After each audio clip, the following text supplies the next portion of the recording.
This week reminded me worship is more than music. It's obedience, attention, joy, and presence.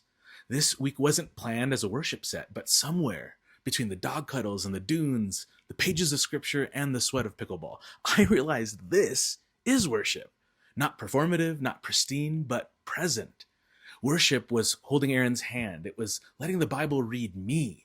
It was feeling the heat of the Spirit in a room full of steam and laughing in a room full of friends.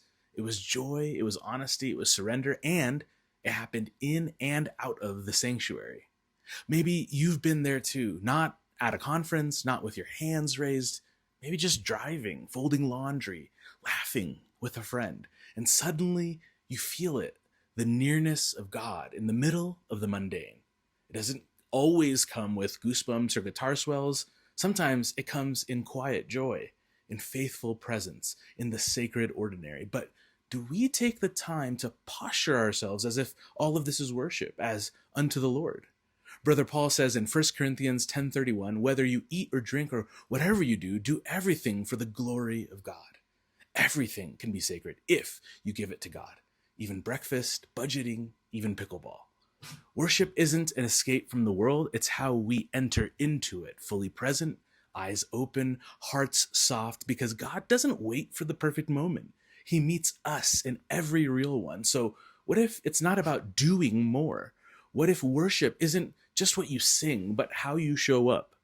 When you make a meal for someone, when you pause long enough to really listen, when you choose to play, pray, and to stay. That might be the most spiritual thing you do all day. So here's your invitation.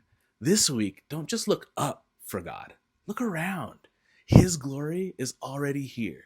This is what we're unlearning, that worship only happens in rooms with a band, that it needs volume to be valid, that it's reserved for Sunday mornings and spiritual highs. And this is what we're relearning, that worship is the whole life laid down, that God meets us in the joy, silence, sweat, and stillness, that when we give our attention to him in anything, it becomes holy ground. So this week, let's worship God with everything.